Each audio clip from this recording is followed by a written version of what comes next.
Where do we use superposition? We use superposition anytime we have multiple voltage sources. And multiple voltage sources that cannot easily be reconciled by series aiding or series opposing. I have two voltage sources here. You can't reconcile these two guys by series aiding or series opposing. They're on opposite sides of the circuit. So in order for us to solve this, it's not a hard solution, but it is a very methodical solution. What it is that you need to do is abide by these steps. And when you abide by these steps, everything will fall in place very, very nicely. So here we go. Why don't you all get your calculators out, get a blank piece of paper, all right? Yeah, you can take a picture of this. I'm going to give you a whole nother one to do. But I really want you to understand the process, because in a test, they're going to need to do these steps. Let's see if I can be big enough. Okay, I think this will work.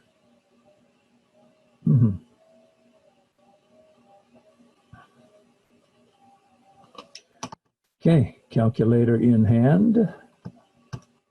Light it up. All right, so what it says methodically for you to do is this. You are, in step one, replace voltage source one with a what? With a wire, and then solve for all voltages and currents. Then you replace VS2 with a wire, bring back VS1, solve for all voltages and currents. Then you algebraically add all currents and all currents that are going through resistors based on the current paths. You fill in step one data, you fill in step two data. The voltages are not important, but the current and the directions are. And then you step three, you algebraically add these two charts to get a final chart. Once you have a final chart, you ain't done. You're not done, because if you had done step four, check was using KVL, each one of you will have found, each one of you who have submitted something would have found, oh, there's a problem here. Okay, problem, because the numbers don't jive what you've calculated. So that step four is really important. You have to check the results using Kirchhoff's voltage law. So what are we talking about here? So we happen to have a circuit, and the circuit that was given to you was this guy here. And let me just go ahead and very quickly, 51, and let's go to here. And I think that was on, yeah, here.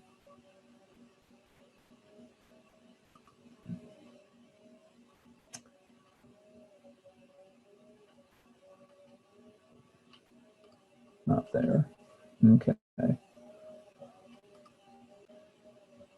don't know how I got here. All right. So you have a circuit, and let me go ahead and draw the circuit out.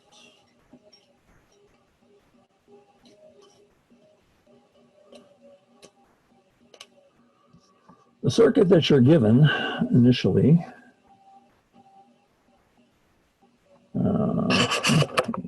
this way.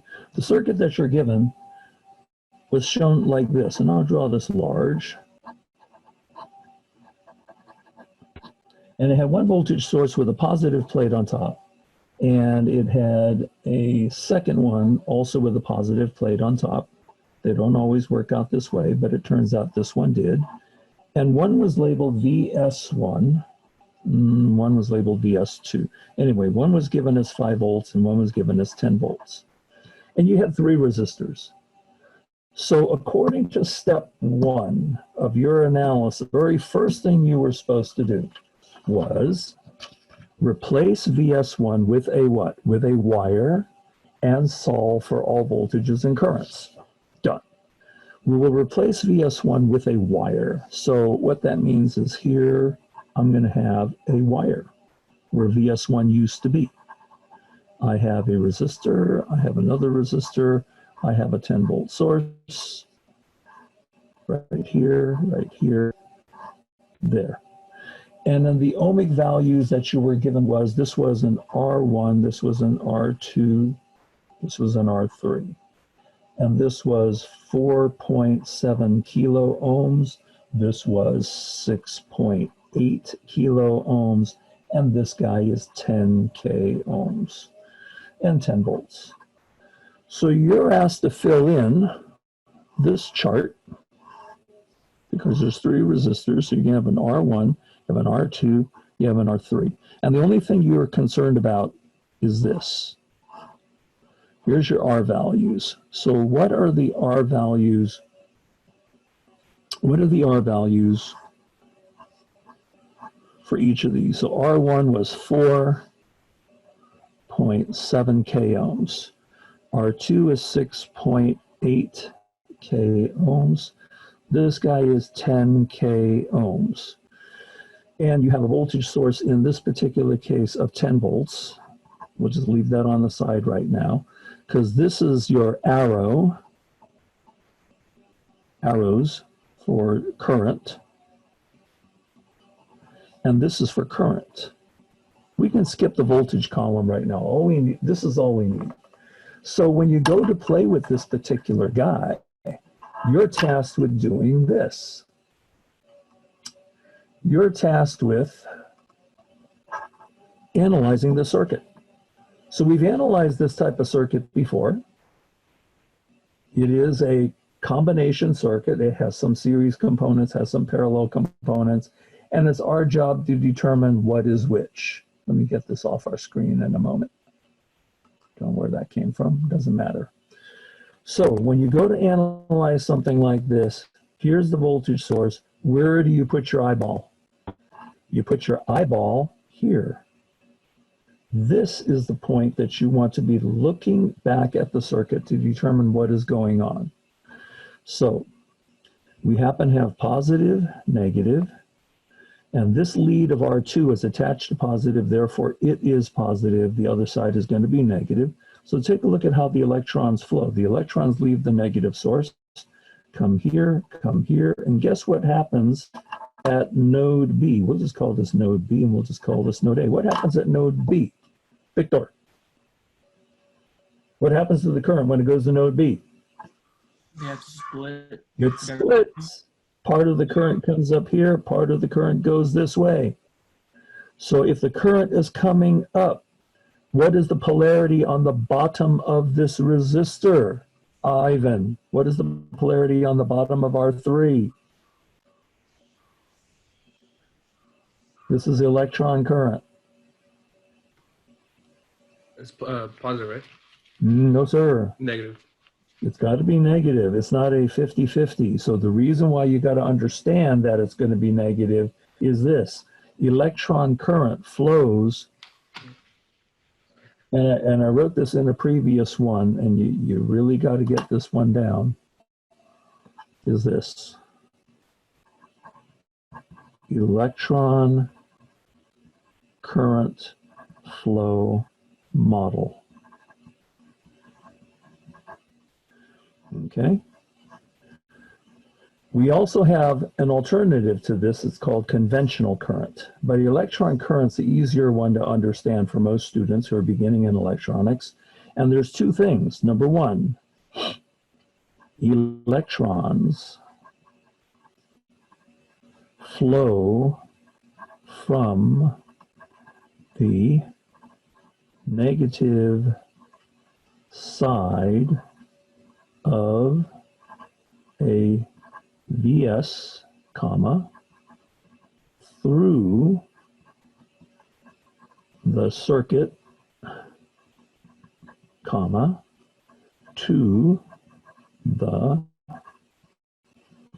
positive side of Vs. That's one statement you can make about electron current flow. It's like a law.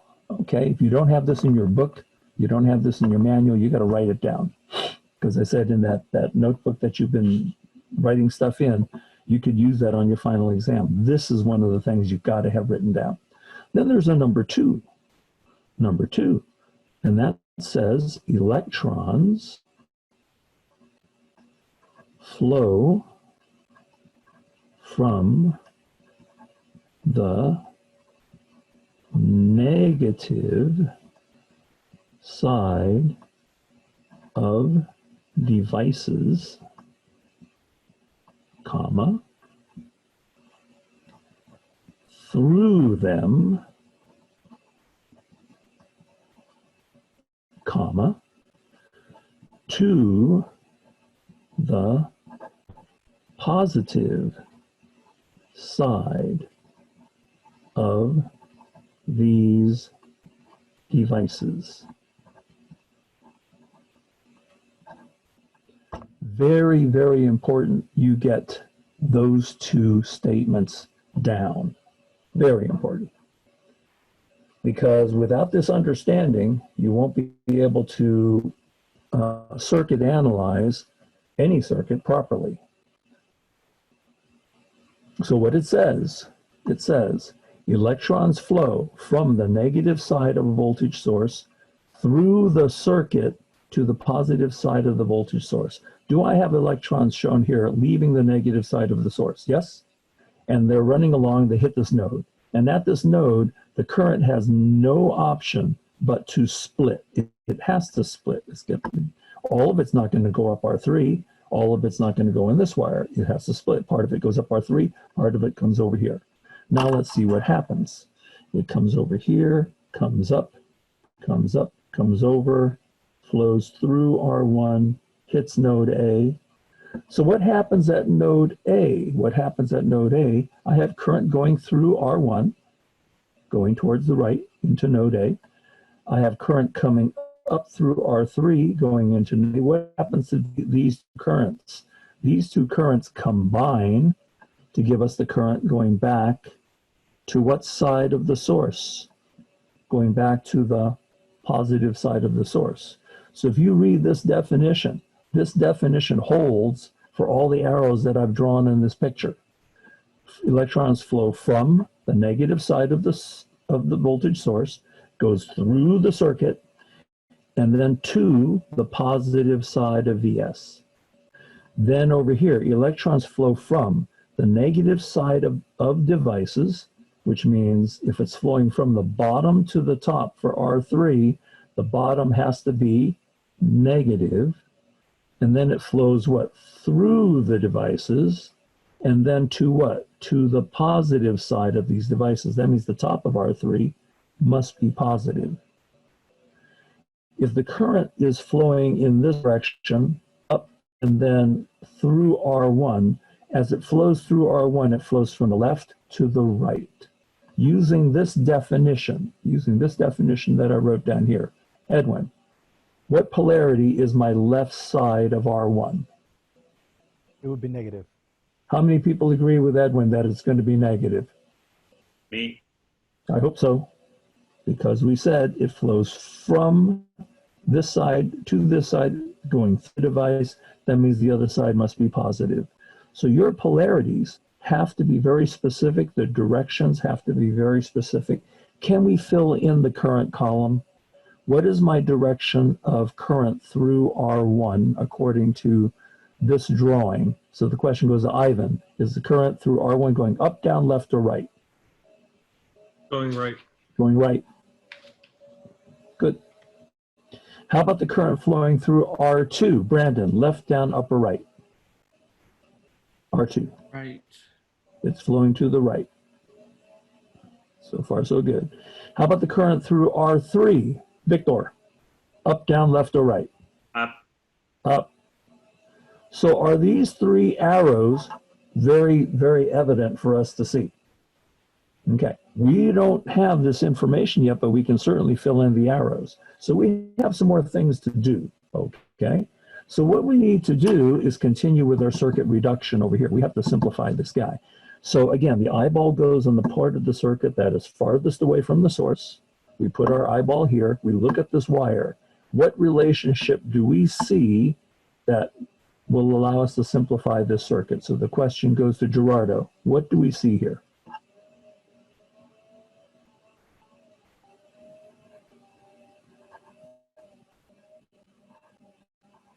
Gerardo?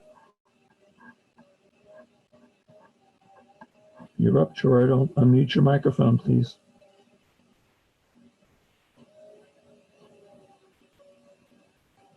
Ivan, what do we see? For the redraw? Sorry, I kind of Yeah, missed the so question. what really, if I'm looking at this wire, what's the first relationship that we see that we can simplify? Between R1 and R3 that they're in parallel, so equivalent. How many people agree R1 and R3 are in parallel? I agree. Victor? Gerardo? So if you agree, then we can redraw this right here with an REQ1, yes? And REQ1 is equal to R1 in parallel with R3.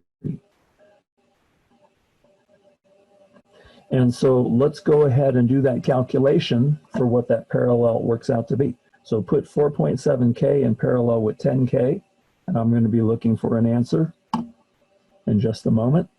I'll randomly call somebody to give me that calculation.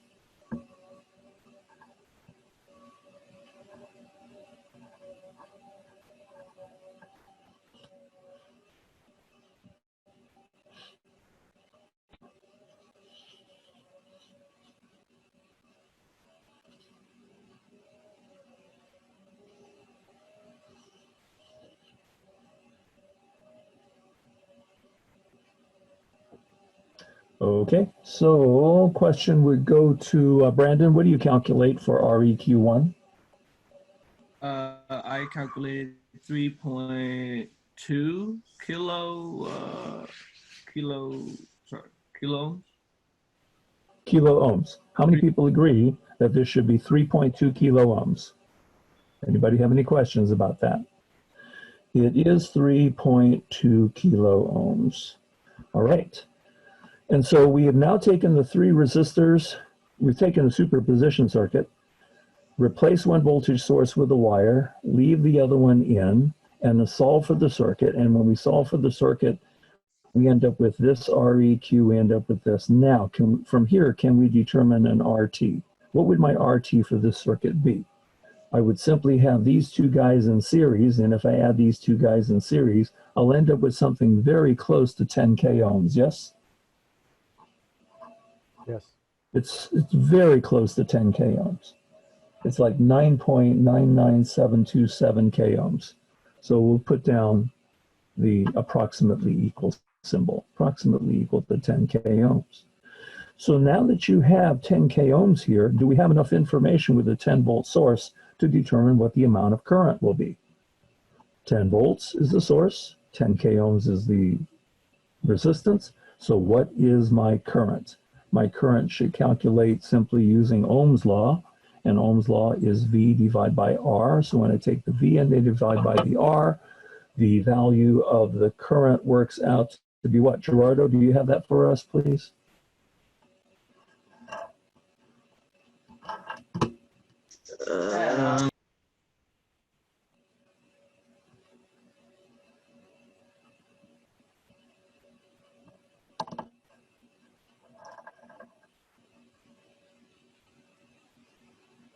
No, sorry, I'm totally lost right now. Okay.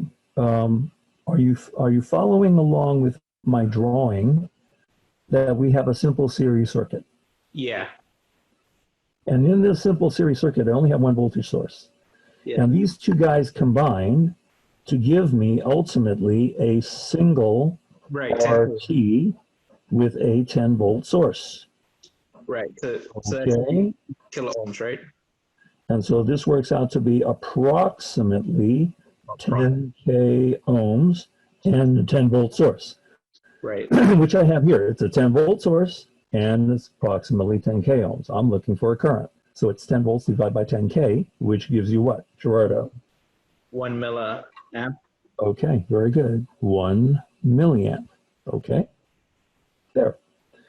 So now you're not totally lost. We got you caught up. Hallelujah. All right. So what we have is this comes out. We have 1 milliamp. This comes over here and then hits node B. What happens at node B? It goes up and then it goes over here, then it goes over here, goes over here, and then back to the source. Are we in agreement with the current that goes through this drawing? As we look at the currents through this drawing, does this 1 milliamp that leaves the source, is that the same 1 milliamp that comes back to the source? What goes out must come back to the source. Does this 1 milliamp flow through one of the original circuit resistors? 6.8K. Do I now have that current through R2 I can put in my chart? I can, and I'm going to write down 1 milliamp. Boom, there we are. One original current. Now what we need to do is this next step. Watch carefully. I'm going to take that 1 milliamp, I'm going to bring it up to this circuit, and I'm going to bring that in with a different color. So I have 1 milliamp in green, and it's coming here, and I have 1 milliamp coming back. I know that from the circuit down below. 1 milliamp is leaving the source, 1 milliamp is coming back. What happens to that current when it hits node B? We can see that part of it is split up, part of it continues in this direction. As it splits, we determined earlier that R1 and R3 are in parallel.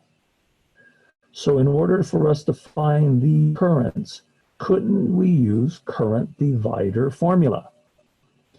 So current divider formula, if you recall, current divider formula, just use a brand new piece of paper, that's all right.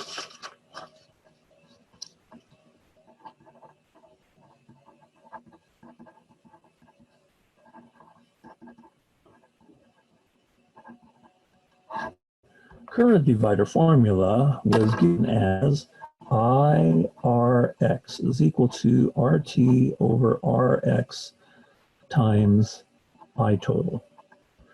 And we use current divider formula when we usually have a circuit that looks like this. We have and we could have 2, 3, 4 resistors, doesn't make any difference, but we happen to have 2. And we have a fictitious current coming in of 1 milliamp. And it's being split. Part of it is going this way, part of it's going this way. It's coming down through here, coming down through here, then comes over here, comes over here. Then they recombine, and I have 1 milliamp coming out. So what goes into this parallel arrangement also comes out. Our job is to determine how much is split which way. And in the fictitious resistors that I'm going to put in here, one will be 4.7K ohms, and the other one will be 10K ohms. Simply because that part of our circuit had 4.7 and 10K. So I'm just going to deal with this separately. So how do I implement this formula for the resistors that I have? So this was an R1 and this was an R3. So if I want IR1,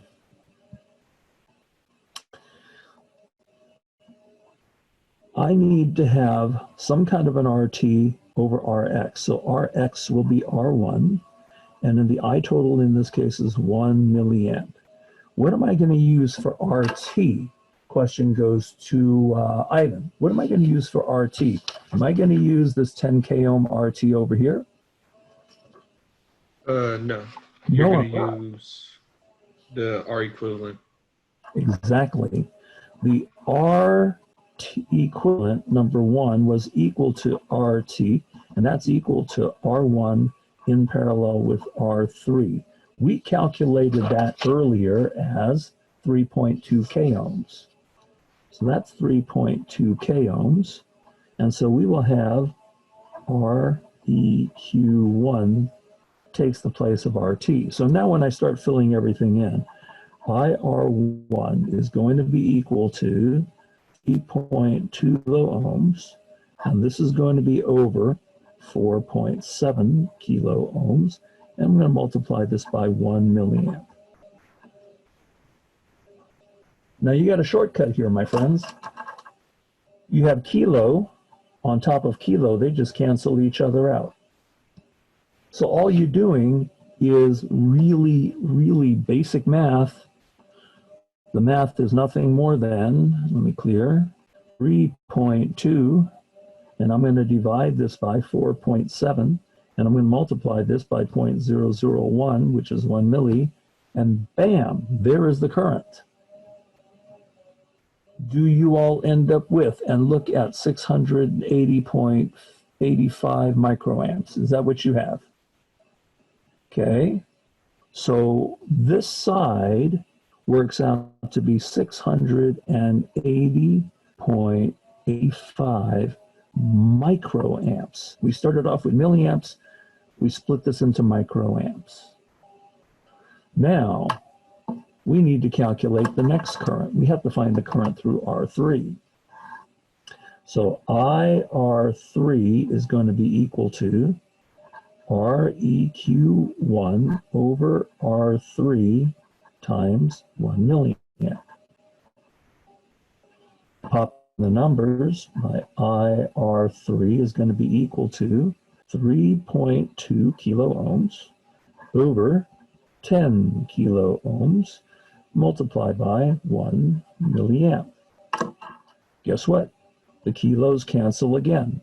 So all I have for this particular math exercise is going to be simply 3.2 divided by 10 multiplied by 0.001, which is 1 milli.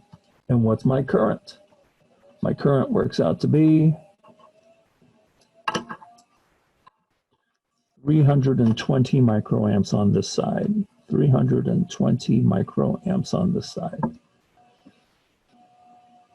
So do these currents come back down and add up to 1 milliamp?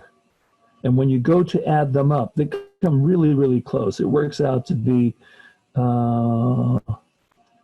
we go to add these guys up, this plus this, yeah, it adds up to be 1.00085 milliamps. That's pretty close to 1 milliamp, okay? If you go to add those numbers together. So guess what? Is current divider a mystery? Hopefully it should not be, because we're using a lot of current dividers in circuits to come. Can we apply this information to this chart here? Do we know the current going through the 4.7 k ohm is 680.85 microamps, and the current through here is about 320 microamps? Are we good with this so far? Any questions about this part of our analysis of superposition? So far, so good? Okay. In all of that, what it is that we have done is we've completed step 1. Now we have to go to step 2. We're going to replace VS2 with a wire, bring back VS1, and solve for all voltages and fill in a separate chart. Okay, let's go ahead and do that. Set the piece of paper.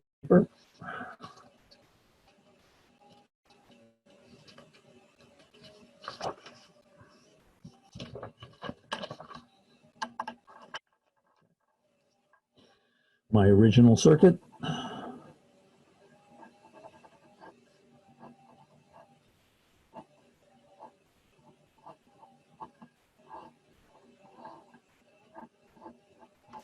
Sorry, I got a quick question. Please. Do we have to put a direction for the total also then? Nope. Okay. There is no direction for a total. So I thought, That okay. can be, that's not necessary at all, because I have 3 different paths, and so there is no final total current. In fact, if we have any concerns about that particular cell, we can do this. Not needed. Okay. Okay. All right. So we have our original circuit, and so what we said in step 2 was we wanted to bring back VS1 and replace VS2 with the wire.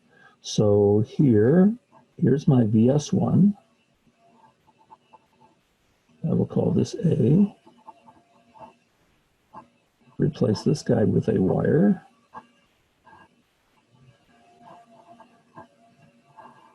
Okay, so here's my 5 volts. Here's my R1. my R2, here's my R3. This guy is 10K ohms, this guy is 4.7K ohms, and this guy is 6.8K ohms. That's the beginning of the next step. And so while we're looking at that, I'm going to also draw my chart.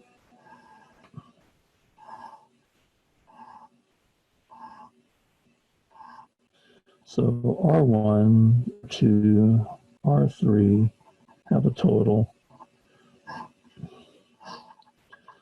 So I will have an R column, and in the R column, R1 is still 4.7K ohms, R2 is still 6.8K ohms, and R3 is still 10K ohms.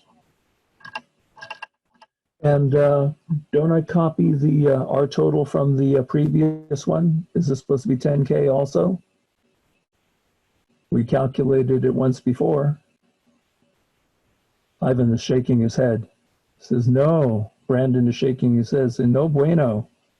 No es posible. Absolutely not. That 10K that we calculated here for a total was for this circuit. We have a totally different circuit now because we have a different voltage source on a different side of the circuit. We have to calculate a new RT. And that's one of the things I saw, one of the superposition things I saw. RT, the same on all parts of the charts. And no, it can't be because this is a totally different circuit. So that being said, how do I solve my series parallel circuits? The way I solve my series parallel circuits, here's my voltage source on this side, yes? And let's see how the currents split. I polarize my voltage source. The electrons come down. They come here, and hit node B. My node B is still here. Here's node B. Hits my node B, and when it hits my node B, what happens to the current? It splits. Part of the current goes up, part of the current comes here, and then goes up, this goes up. Aha. Does everybody see how the electrons flow from the bottom of the 5 volts out to node B and then splits into these two paths? So far, so good? Now watch carefully. This current will wrap around and through R2 goes to what? Goes to the left. And in this current going left and this current coming up will combine here to give you a total current that goes back to the source in this direction. What direction is it going through R1? To the left. So if we go to analyze this, here's something else I saw in some of your papers. On one of the papers, one of your classmates had 10K, or I mean, whatever RT they calculated, they put RT for all 3 charts, and that's not right. And another one of the papers, one of your classmates put the same arrows in all 3 charts, and that's not right. Because here, we can see that the arrows are totally different. Through R1, which way is the current arrow going through R1? Up, down, left, or right? Ed, what is it here? Up, down, left, or right? That's going to the left. It's going to the left. How about for R2, Brandon?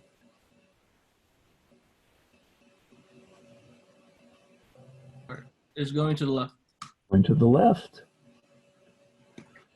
And then Victor, how about the current through R3? That's going up.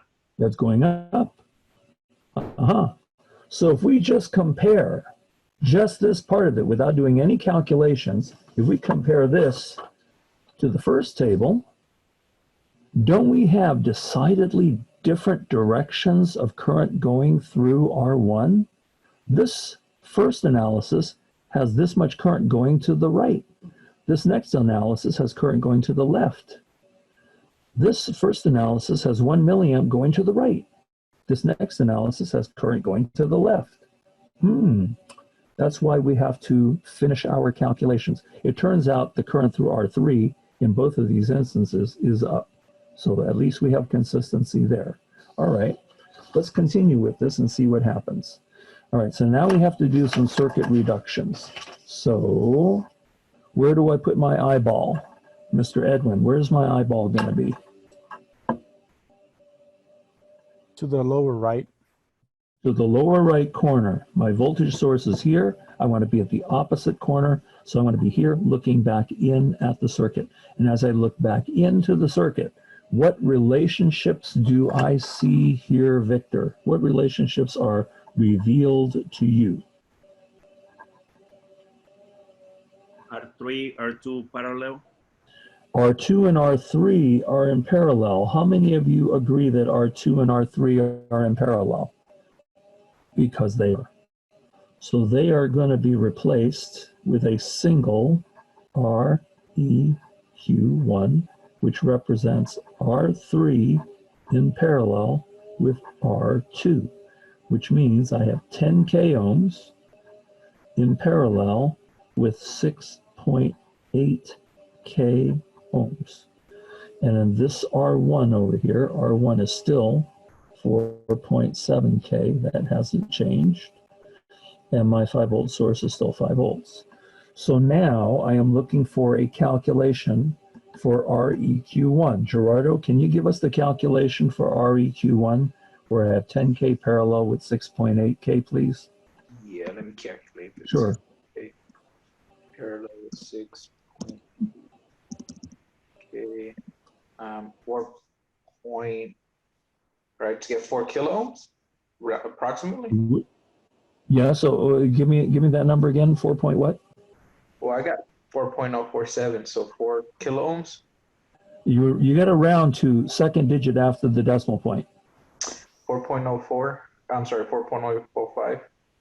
So hit me with that clearly one more time. 4.05 kilo ohms. Excellent.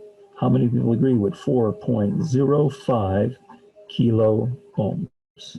Okay, that's what we should calculate based on 10 kilo reciprocal, 6.8 reciprocal equals again, you'll end up with the 4.0476, which you're going to round to 4.5 kilo ohms. Okay, so now I have this circuit. Now there's only one more step to bring this guy down to a single R total. And just using mama's calculator between your ears, you have 4.7 and a 4.05. Guess what? That should be 8.75 kilo ohms. Are we in agreement here? Okay, just add these two numbers together, you're going to get 8.75 kilo ohms. Now, that means we can fill in part of this chart. This is now 8.75 kilo ohms. So you see right away, this total cannot be the same as the total we had before because this is a totally different circuit. Here I have a 5 volt source. So according to Ohm's law, if I have a 5 volt source and this amount of ohms, can we calculate the amount of current that will be flowing through here? And that's known as I total. Ohm's law says we should be able to. So Brandon, what do you calculate for your I total?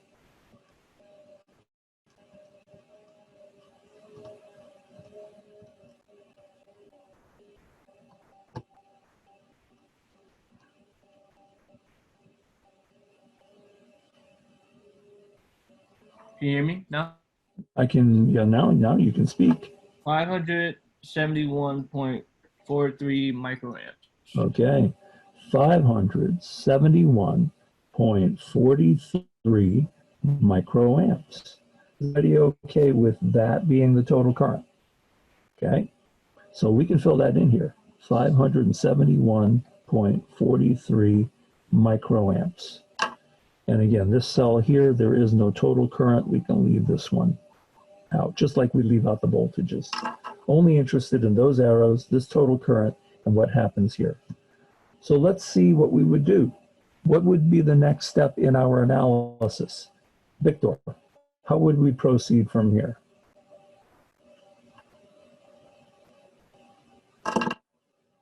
Unmute your mic and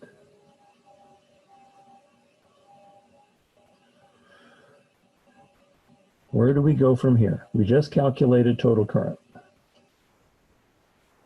We need to go to step 2 to divide that current for R3 and R2.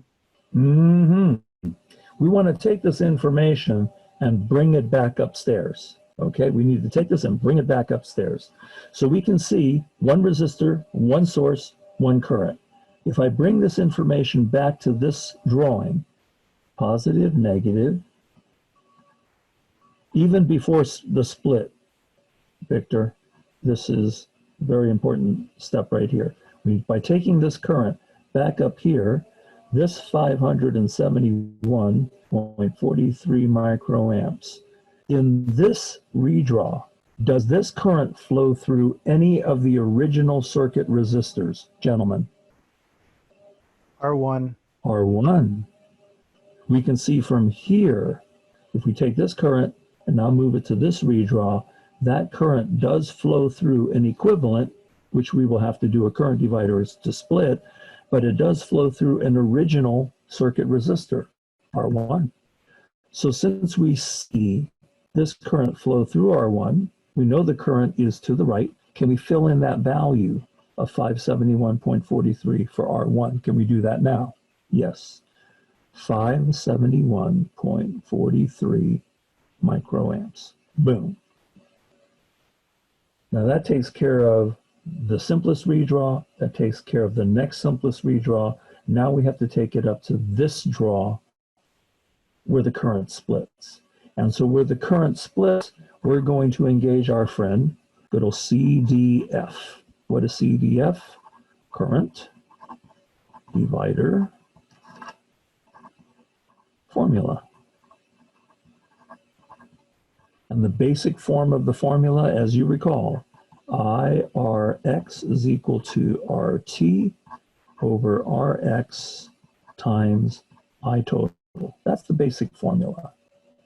I want to find a specific current, and the specific current that I want to find is going to be let's pick R3.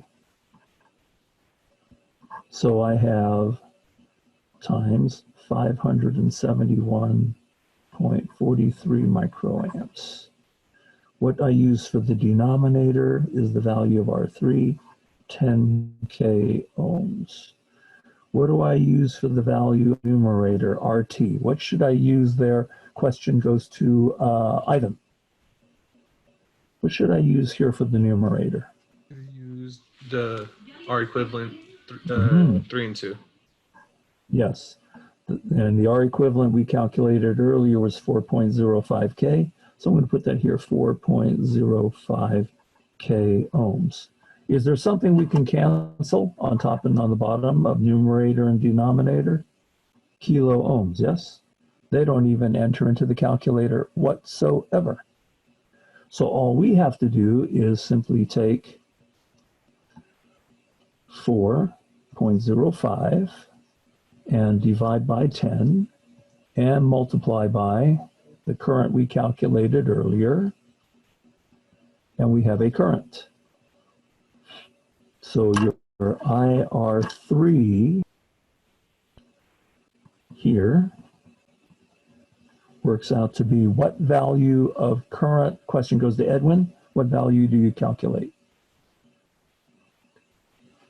I get 231.43 microamps. Okay. 231.43 microamps. So far, so good. The next one is IR2. And IR2 is going to use the same total for the bank, which was 4.05K. And here I'm going to put the value of R2, which is 6.8K ohms, and multiply by 571.43 microamps.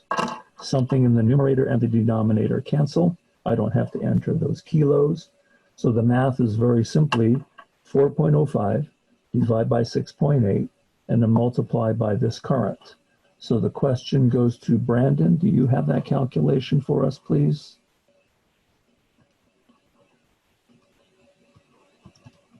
Yes, sir. 340.34 microamps. 340.34 microamps. Okay.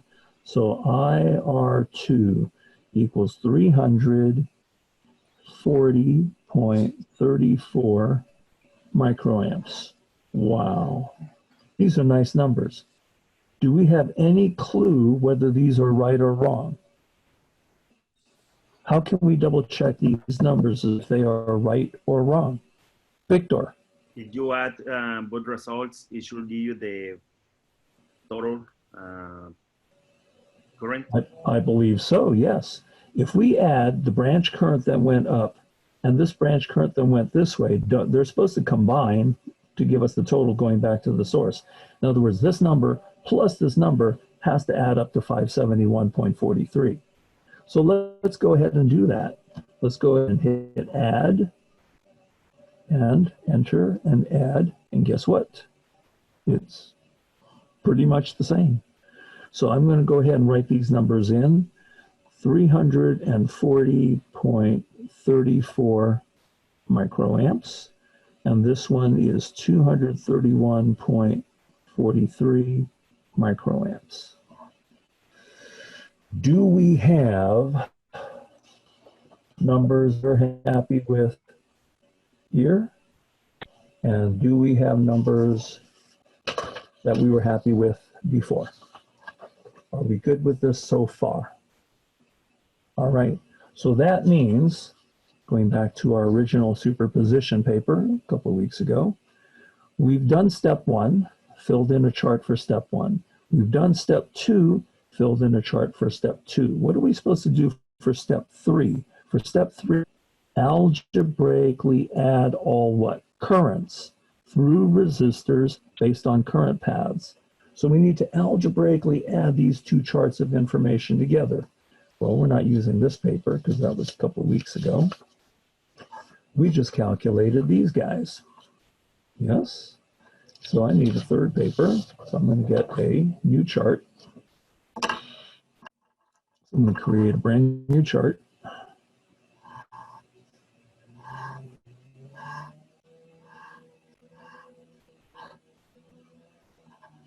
R1, R2, R3,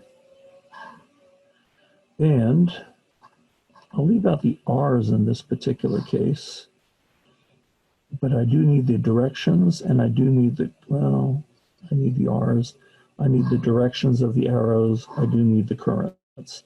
So my chart's going to be V, I, arrows, and R. Okay, so my R values haven't changed. My R values are still going to be 4.7K, still 6.8K, still 10K. There is no total here. Doesn't exist. It did exist for our two redraws, but as far as the whole circuit goes, there's no total. Then we have a total voltage. We don't have a total volt, so the voltage here does not count. All right, so let's see what it is that we have, and then we can fill this in. Is everybody able to see this chart and our final chart? Let's look only at R1. What's happening with R1? So I'll just go ahead and unconfuse everything by covering everything up and solely looking at R1. So if we look at R1, don't I have a current going to the left here? Don't I have a current going to the right? Well, they're antagonistic. One's going to beat out the other. So the bigger one will take over the smaller one. Which one's the bigger one? This one here. So my final direction is based on whichever one of these two is bigger. They can't go in both directions at the same time. I have to pick one final direction. So the final direction for the current is based on what? What is it based on, Ivan? What is this final direction based on? Which current is stronger? Which current is stronger is a good way to put it. And this one is a stronger current. So since this is the stronger current, This is my final direction for current through R1. Hands down. No ifs, no ands, no buts. Now we have to figure out what that amount of current is. That amount of current is the difference between these two. The bigger one will take away the little one, and whatever's left over is going to be that current. Did you hear that? The bigger current will subtract the smaller current, and whatever is left over is my final current. So I'm going to pop these numbers in, and when I pop these numbers in, the final current works out to be, if I use all the memory and everything, I'm going to write down the value, something very close to 108.87 microamps. Something very close to that. You might be a few hundredths off. It doesn't matter. Because why? I'm using all the memories of this calculator. Okay, going back many, many steps. If I go up on here, I can go back many steps. And so this is really, really accurate. As long as you have something close to this, I'm happy. All right? Just don't come up with 160 or 210 or something like that. Something close to 108 and change microamps. So far, so good. Are we in agreement with that? Next, we look at R2. Now take a look at R2. Whoa, check this out. I've got a current going to the right of 1 milliamp, and I've got a current going to the left of 340.34 microamps. Woohoo! Which one's bigger? The 1 milliamp's bigger. That's a stronger one. So what is the direction of my final current flow? Question goes to Edwin. What is my final direction for R2? Up, down, left, or right? It's going to go to the right because that 1 milliamp is greater. It's going to go to the right because the 1 milliamp is larger. Is everybody okay with that as a final direction? All right, so now you have to do the math. You have to find the difference between these two. So if you find the difference between these two, go ahead and calculate 1 milli and then subtract the 340.34 microamps.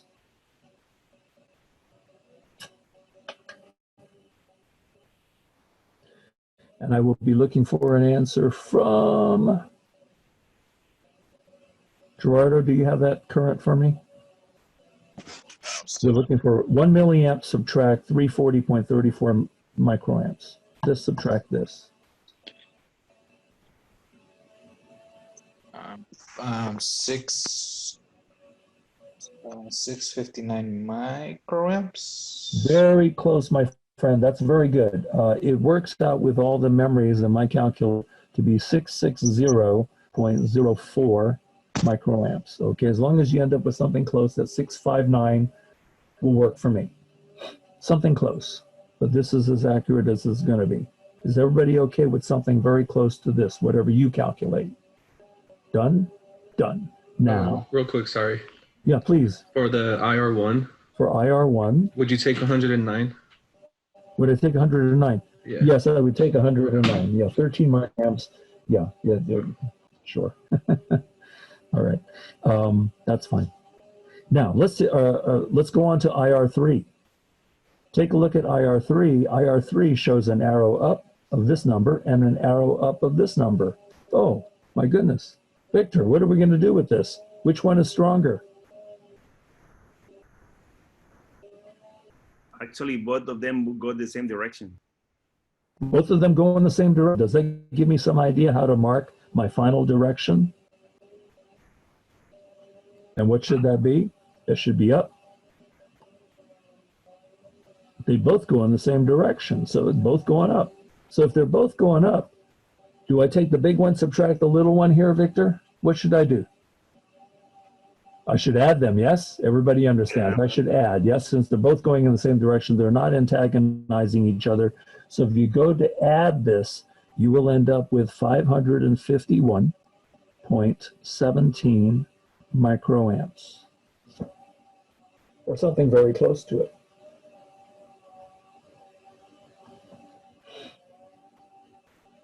So far, so good. Okay. With this third part of superposition analysis, when we go back to our original paper from the lecture a few weeks ago, step one's chart, step two's chart, you reconcile your currents, you get final directions, you get final currents, then you have to determine final voltages. How do I determine these values of voltages? Ohm's law. If I want a voltage, don't I multiply current times ohms?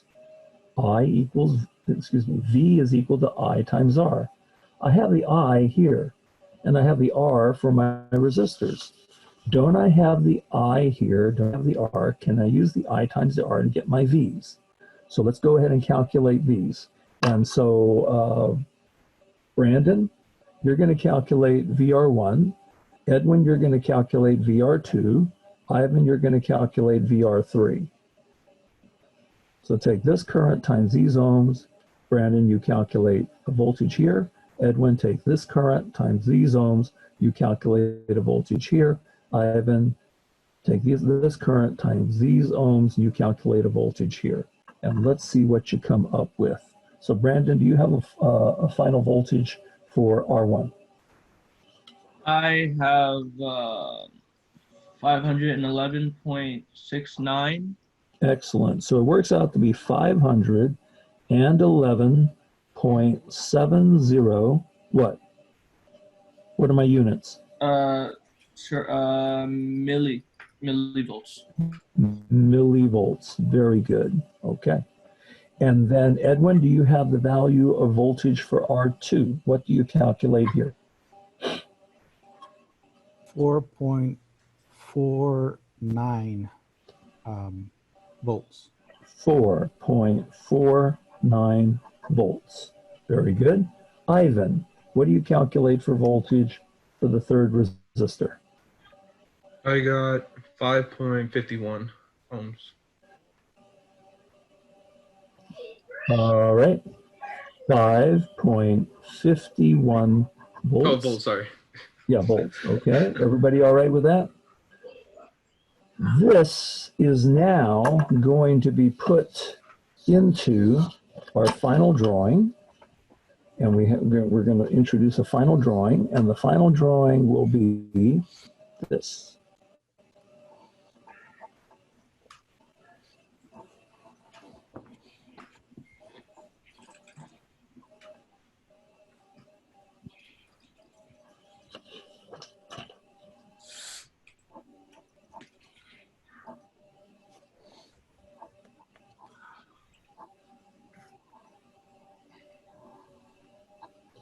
So 5 volts, 10 volts. And we don't care about marking the ohms. Let's go ahead and mark the arrows and the voltages. So we said for R1, we would have, and let's make this really simple since everything is in big numbers here, the 511.7 millivolts is actually 0.51 volts, okay? The voltage across R2 is, which one's R2? R2, 6.8. Okay, so this guy works out to be 4.49 volts. And then the voltage across R3 we said was 5.51 volts. So have I written the voltages there? And I'm now going to bring in the arrows. So the polarity of our sources, they don't change. They're guided by the plates of the source.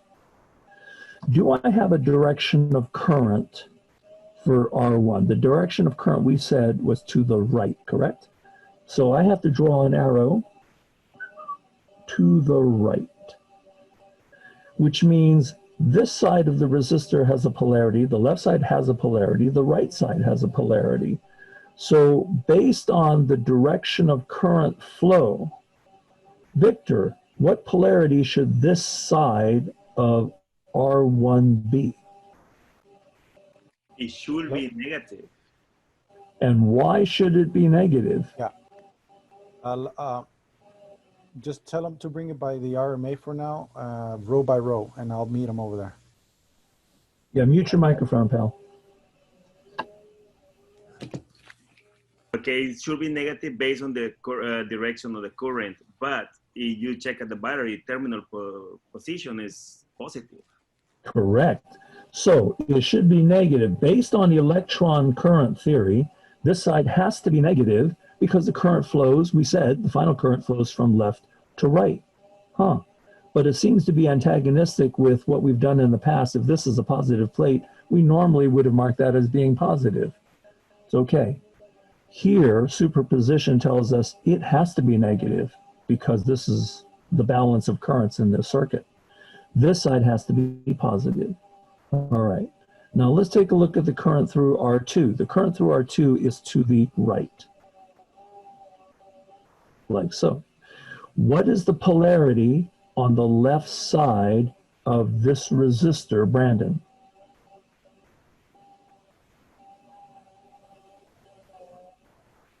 All right, negative, Why? because electrons flow from from the tail of the tail of the arrow to the head of the arrow. Okay, Brandon. This is why. We wrote it down earlier, you put it in your notebook.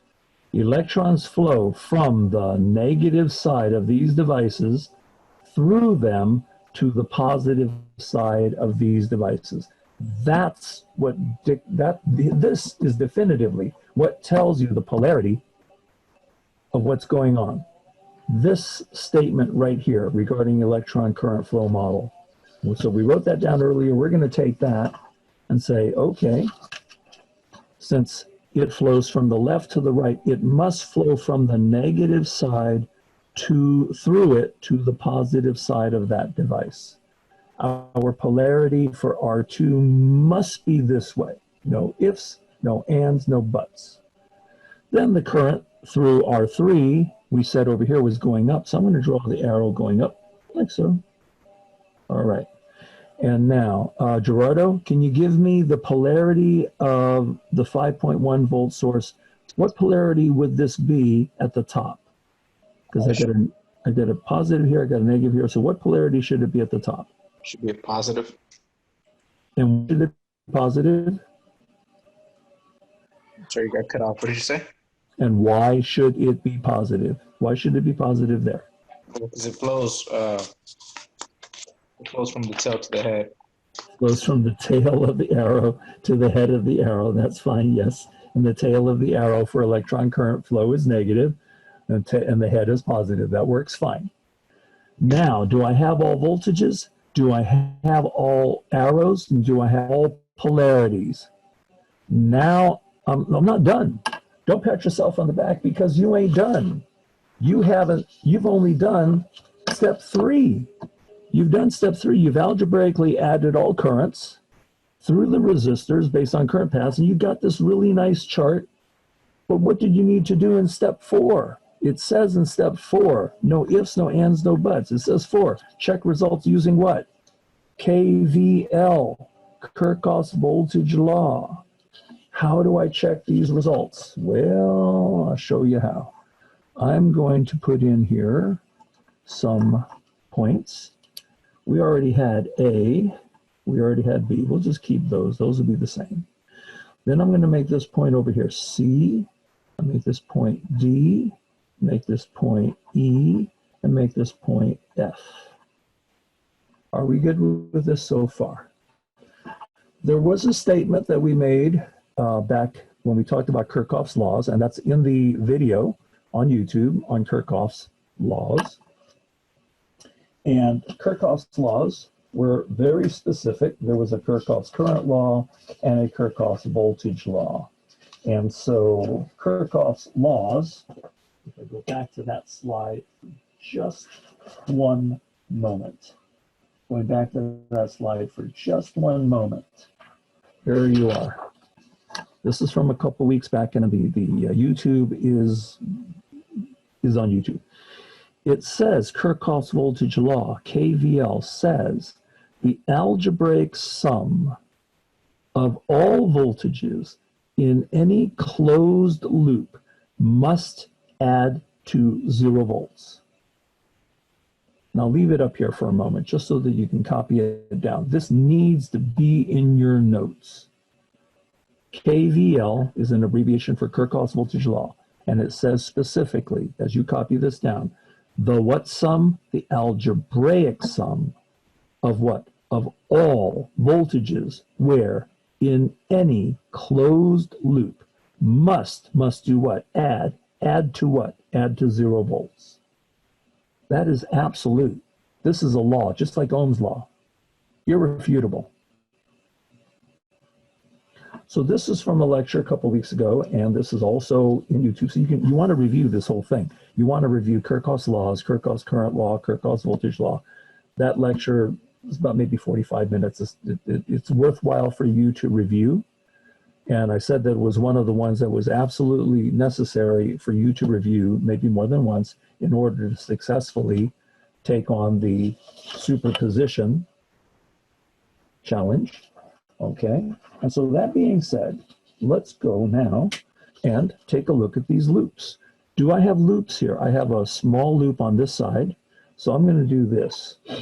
I'm going to call out loop number 1 is going to be equal to, I'm going to start at point A, I'm going to go to point B, to point F, to point C, and back to A.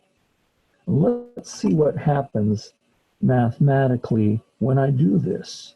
So starting at point A, as I come down to point B, because that's my next point, A to B, what polarity does my probe see first from A coming down? It sees what? A positive, what value? 5.5. Mm-hmm. So this is a positive 5.51 volts. And I'm going to add that to the next thing. So I've already gone from point A through this to point B. So from point B, I have to go where? B to F. So on B to F, is there any math to do? None. Then I have to go from F to C. So from F to C, I'm coming up through here. What polarity do we encounter first? Negative. Negative. What value do I encounter? Negative 5. So I'm going to add a negative 5.00 volts. I am now at point C. I've got one more path to go before I go back to point A. So from C back to A, what polarity do I encounter first? Negative. Negative. And negative how much? 0.5. So I'm going to add a negative 0.51 volts. Boom. It adds up with mama's math between my ears without a calculator. It looks like that's going to give me 0 volts. Is Mr. Kirchhoff happy with my first loop? If Mr. Kirchhoff is happy with my first and all these algebraically add to 0, I'm happy with my first loop. I'm happy with these directions for R1 and R3. I'm happy with these voltages for R1 and R3, but I ain't done. I have to do another loop. So here's loop number 2. And if I take a look at loop number 2, I'm going to start at point A. I'm going to go in the other direction. A to D to E to B back to A. Okay? So A to D to E to B back to A. So as I go do this, from my A to D, what polarity does my path show me first? Negative, how much? 4.49 volts.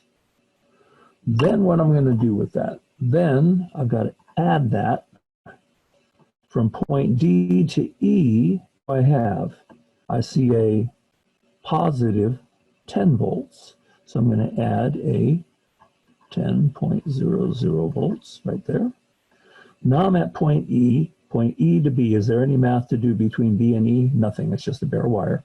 Now I've got to go from B back to A. So if first thing I encounter is a what? A negative. Negative what? 5.51. So I have to add a negative 5.51 volt. That's all I have. And with mama's calculator between my ears, and hopefully with yours, guess what? 0 volts. Sweet. We ain't done. There's also a bigger loop. We have a big outside loop. Loop number 3. And loop number 3, I will start at A. So I will go A, D, E, B, F, C, back to A. I'm going all the way around the outside because I have a big loop on the outside. I got a little loop on the left, a little loop on the right, but I have a big loop on the outside. So if I do this, let's go ahead and see what happens. Starting at point A, moving to point D. The very first voltage we encounter, Ivan, is a what? Very first voltage, call this out for me. Negative 4.49 volts. Negative 4.49 volts. I am now at point D. Edwin, call out the next voltage. What am I adding? Positive 10 volts. Adding a positive 10.00 volts. E to B to F gives me nothing. So the next value of voltage, Gerardo, we're now at point F. What is my next value of voltage I'm going to add?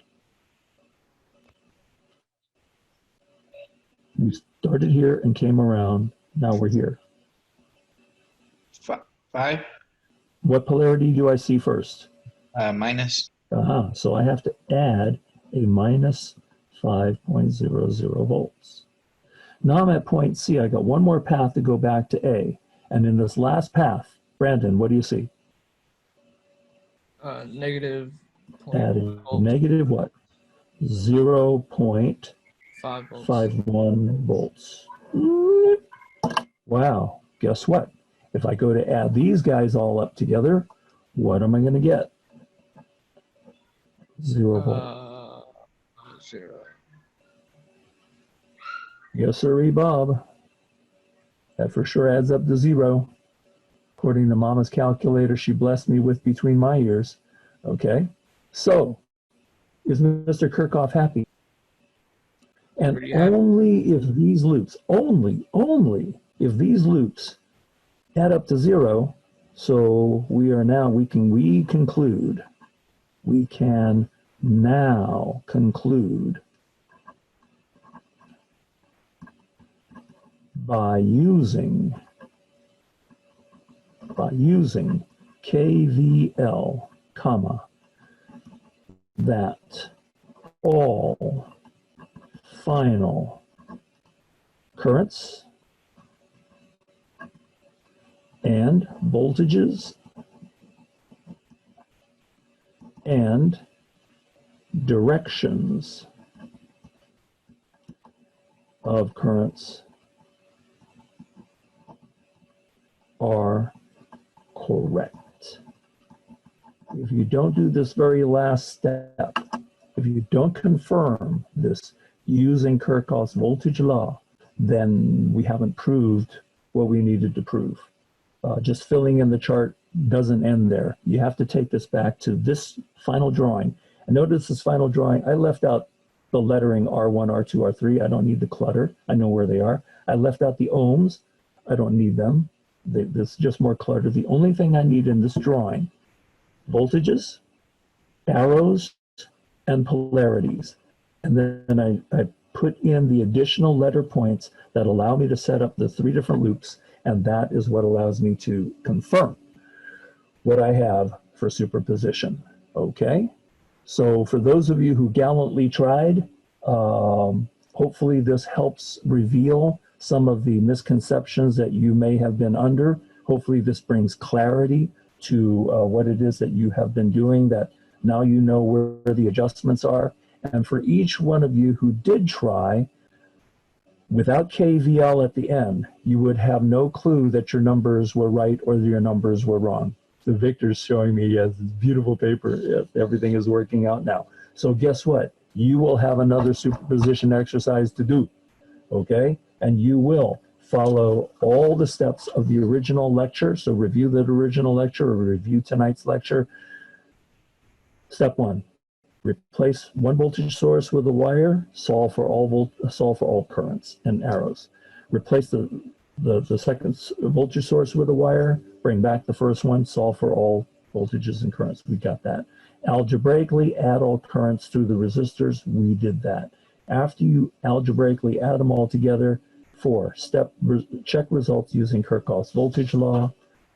Kirchhoff's voltage law is demonstrated for you here, but I highly, highly encourage you to go check out the YouTube for Kirchhoff's voltage law, because there's a lot more details that will be also illuminating for this. So keep an eye out for emails coming from me regarding any options for picking up parts that weren't picked up, and also keep an eye out for me for another superposition exercise. So this was superposition based on 418. I will have a separate superposition exercise based similarly to this with the same type of charting, and just go through it methodically, do your redraws from here to here, from here to here, and then bring it all back together. And then when you bring it all back together at the bottom, do your loop analysis. You have a loop 1 analysis, loop 2 analysis, and loop 3 analysis. And do your loops, and if everything works out on your final, that everything adds up to 0, bingo, all your numbers are correct. Any questions about this, my friends? So I got one. Please. So you don't worry about the totals, or on that chart that you just had for the final chart? Yeah, for the final chart, yeah. You don't- So for example, for this particular guy, there is no final voltage here. That is of any concern. Or There is no true final current of any concern. There is no this of any concern, and nor is there any final resistance of any concern. In fact, when I redo this, I'll redo it without that row, so it won't cause any confusion, okay? But the not needed yet and the not needed yet, and these guys here, yeah, I will gray these guys out also, because these guys are not needed here and not needed here, like so, okay? Yeah. All right. All right. Okay, very, very good. I'm glad that's that question, Ivan. I appreciate that. Yeah, that's where I was getting confused at, but yeah, no. Okay, and then everything you see here is recorded on tonight's video. So as soon as it becomes available to me, I'll post it on YouTube, and so you can double check your recalculations or anything based on, because these are the solutions based on using a multi-memory calculator. Okay, okay. Any other questions? So we did this discussion a couple of weeks ago, and just to point out, you were able to successfully finish step 1. You were able to successfully finish step 2. You almost finished step 3. So in step 3, you combine. You look at the currents as they occur for each resistor, and if they're both pointing in the same direction, you add the two currents. If they're pointing in different directions, the bigger current will subtract the smaller current, and you have the result. And so you end up with a final here. So you were able to get to this part. You have the final directions, and you also have the final currents. What you need to do is complete the table, because you need final voltages. And all you need for the final voltages, back on our original discussion, was Ohm's law. Ohm's law says, if you want to calculate voltage up here, voltage is nothing more than current times resistance, yeah? You have the current, you know the resistance, all you have to do is multiply this current that you have times the resistance, and you should be able to calculate each of the necessary voltages. So that's just Ohm's law. So you should be able to get to that point. But that only completes step 1, step 2, and step 3. What some of you did not do was to double check your results using Kirchhoff's voltage law. Number 4 says you have to check your results. Filling in this chart is part of it, but you do need to double check your results. So in the solution set, once we get to, and this is one of the pages of the solutions. Yeah, this is one of the pages of the solutions, where in the analysis you end up with some directions and some currents. Then you have to bring it all together to a final chart. And your final chart, this is what you have. You have the directions. Take off your mic. Okay, yeah, everybody take off your mics, because if you if you put your mics on, what'll happen is we won't be able to see this page without your friendly faces popping in, and we have to be careful about that. All right. Okay, so you have final currents, and I said using Ohm's law, the current times those ohms will give you these respective voltages. Current times ohms gives you these respective voltages. You need those voltages. That only completes step 3. Step 3 was the algebraic sum. This is what you end up with in step 3. What you need to do to finish step 4 is you use Kirchhoff's voltage law. And Kirchhoff's voltage law, we had talked about a couple of weeks ago, and I have a separate YouTube video on it to that you can review and remind yourself what Kirchhoff's voltage law was all about. And Kirchhoff's voltage law was very specific in terms of its verbiage, and specifically, let me pop that on here for right now, just so that you can see it as a review. Kirchhoff's voltage law says right here, KVL, Kirchhoff's voltage law, the what? The algebraic sum of all voltages in any closed loop must add to what? 0 volts. We have to apply Kirchhoff's voltage law to double check all of our calculations for superposition theorem. That was step 4. Check results using Kirchhoff's voltage law. So how do we do that? So we do that very simply by taking these voltages that you have calculated and putting them back onto a redraw of the original schematic. So I have a redraw of the original schematic. I left out the lettering R1, R2, and R3. I left out the ohmic values of 4.7K, 6.8K. Let me let Wen bin back. 6.8K and 10K, because it just adds to the clutter. We don't need to see that on here. But in this redraw, what is very, very critical are the voltages. So this 511.7 millivolts can be written in an abbreviated form as a decimal, and as a decimal, it is written as 0.51 volts. That's perfectly permissible for this redraw. We calculated 4.49 volts for R2. We write that above R2. We calculated 5.51 volts for R3. We write this over here next to R3. You have to put in the polarities of the voltage sources, and you have to put in the directions of the arrows of the currents that you summarized here. So R1 has a current flowing to the right, R2 has a current flowing to the right. I've added those in the drawing up here. I have R1's current is flowing to the right, R2's current is flowing to the right. Then I also have R3's current flowing up, and I show R3's current flowing up. Then you have to polarize these resistors. And what determines how you polarize these resistors? What determines how you polarize the resistors comes from an earlier discussion about electron current flow. And we said electron current flow, back in Kirchhoff's voltage law, this was a note a couple of weeks ago, reminder, electron flow model says what? Current flows from the negative side of devices through them to the positive side of these devices. This is how electron current flow flows through resistors, from the negative side to the positive side. So this came from our Kirchhoff's voltage law discussion a couple of weeks ago.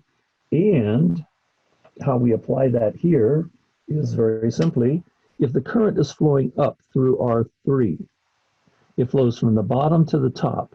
According to our verbiage, it must flow from the negative side to the positive side. So something that might help you is, this arrow has a head, this arrow has a tail. The head of the arrow will always be positive. The tail of the arrow will always be negative. That might help you as a memory tool. We drew the arrow for current flowing to the right for R1.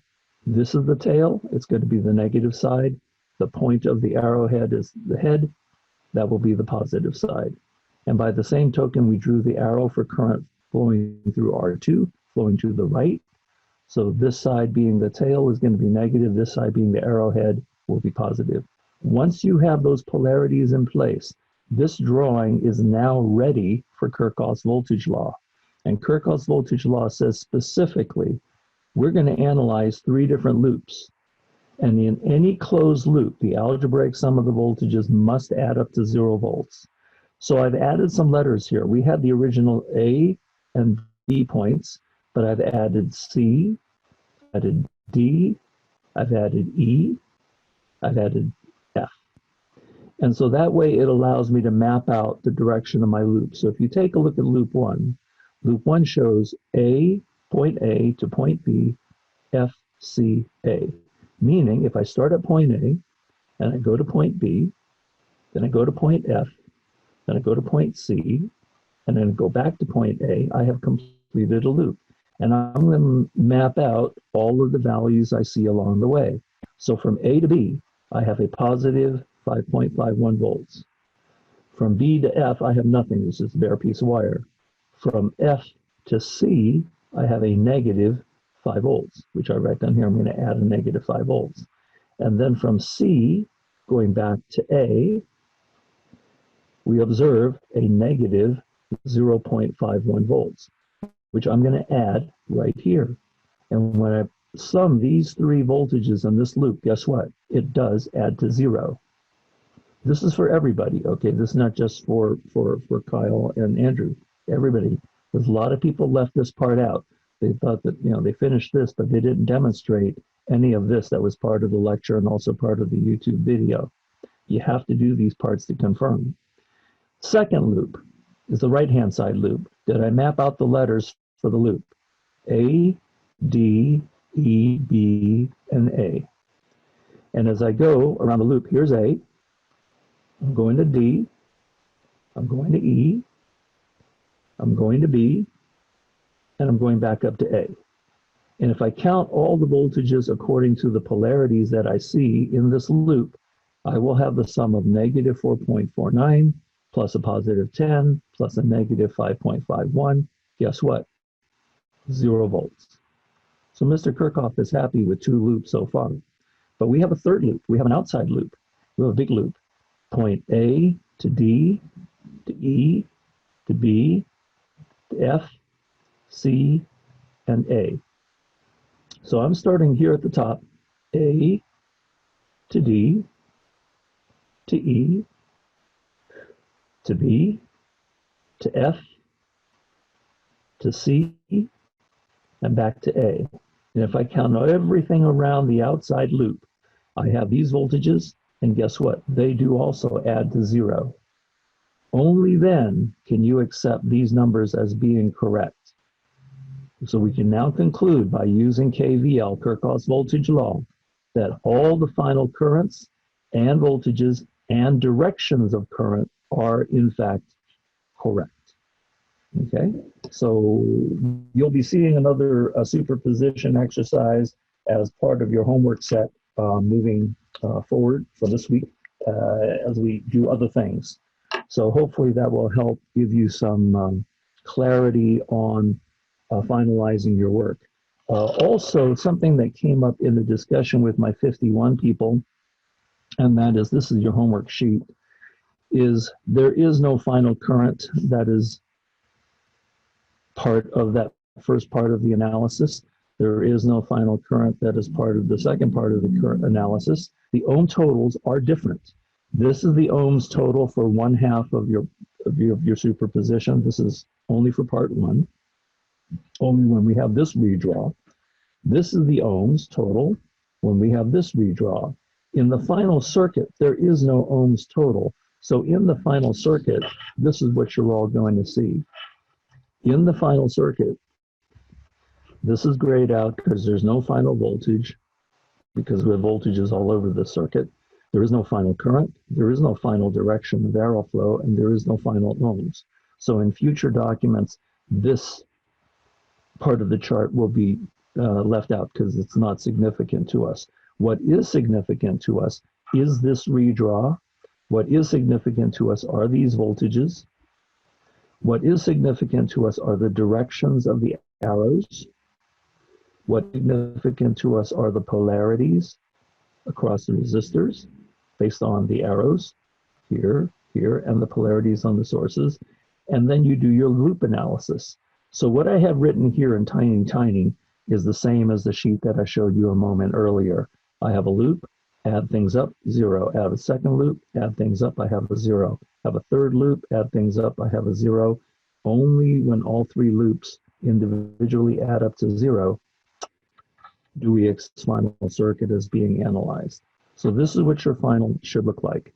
And when you review the YouTube video for this, you will see the same sheet with the solution set worked out this way. So this will be available to you within a day, okay? So for everybody, are there any final questions regarding your superposition and what needed to be done? Yes, I do have a question. Yes, Pauline, please. I did have my scratch on the Kirchhoff's voltage law. I also had the Kirchhoff's current law, which I did as well. You're not quite keen on the Kirchhoff's current law, right? Well, I'm very keen on Kirchhoff's current law because Kirchhoff's current law allows us to do the current divider, because the current divider is what gives us these paths of current through the parallel circuits. Shall we add that to the assignment as well? In the Oh, future? you mean for the double check at the end? The double check at the end, Kirchhoff's voltage law is all that you need because it proves your current analysis was correct. Our method, because there's several methods of solving superposition. This is not the only method of solving superposition, but it is one of the easiest I've found for students to follow, and that is the path of current. So we're solving superposition using Kirchhoff's current law in the solution process. We're using Kirchhoff's voltage law in the double checking process. So one hand should complement the other hand. Kirchhoff's current law goes hand in hand with Kirchhoff's voltage law because both are utilized in the solution of this exercise. You know what, maybe I need to rephrase my question. So my question should be, should we add those calculations in our future assignment, like in the bottom part? These here, these loops, like here and here, yeah, these loops here, and the same thing with these loops here, here, and here. Okay. Yeah, like, I would likewise highly with recommend. the, okay, Yeah, likewise I would with the highly recommend Kirchhoff. that you do that. Absolutely, got it then. Thank you. Okay, you're very welcome. Very welcome. Good question. Are there any questions, further questions regarding superposition?